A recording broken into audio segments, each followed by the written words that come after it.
Actually, this is great because I can ask you the next question. Why do you think you've been so successful, sir? Going from a private to a colonel, and for those who are not aware, that's only one promotion away from being a one-star general. And then you have what 9 degrees now, including two doctorate, a doctor in ministry, and then a PhD. Why are you so successful, sir? I think I'm successful because I love people.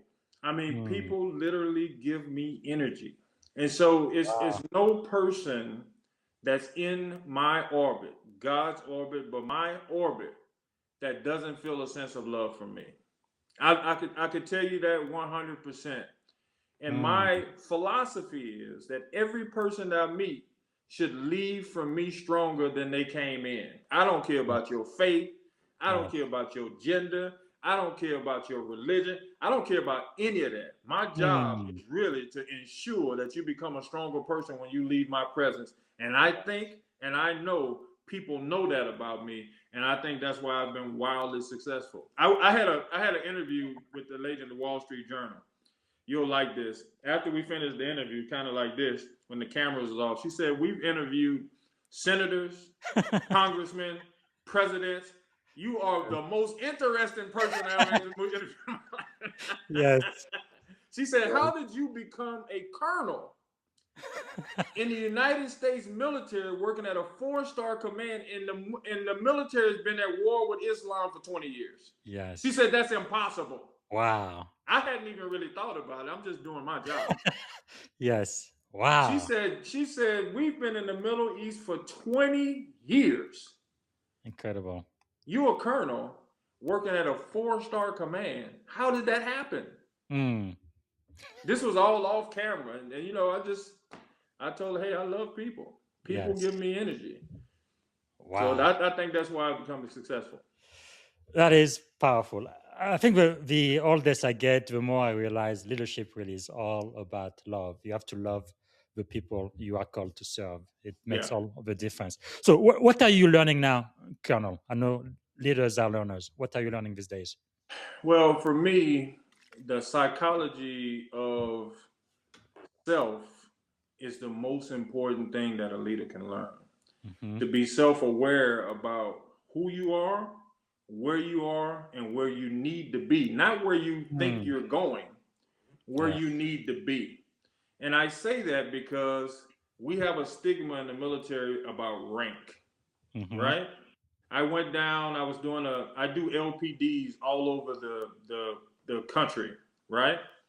And so this young this young lady said, she said, I ain't never seen a colonel doing no LPD. And so I said, well, you've seen a colonel do an LPD. And so in the newspaper Mm. when I left, she sent it to me. You'll love this. I tell you, I started crying because I'm a baby. She said, leaders like this don't come around too often because leaders like this don't come around too often. Mm. Right?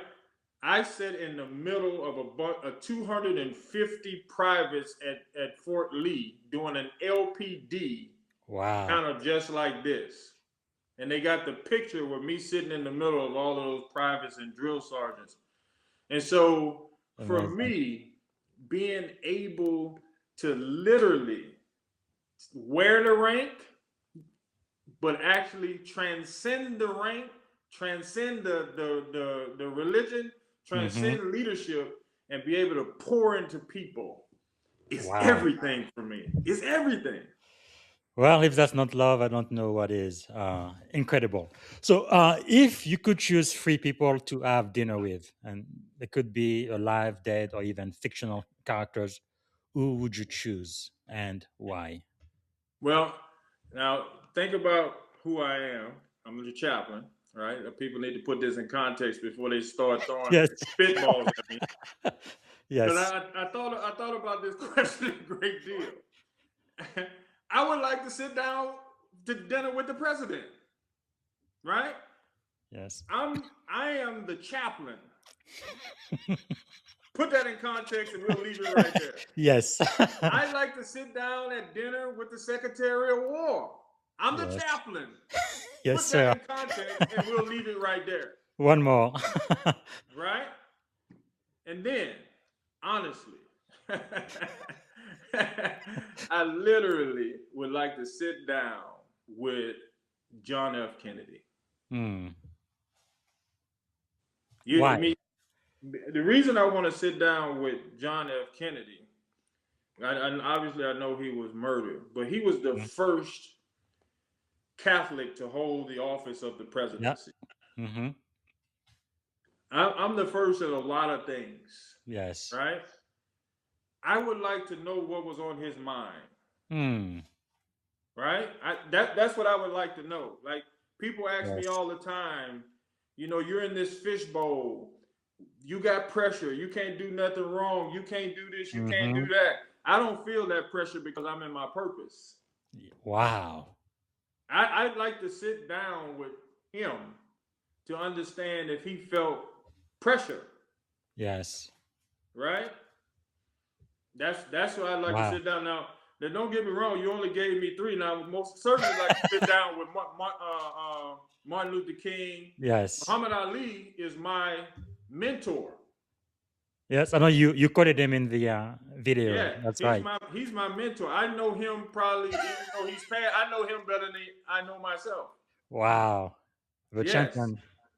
And That's then my right. last one, I just took the liberty. See, this is leadership. I took the liberty Yes, to sir. take three more.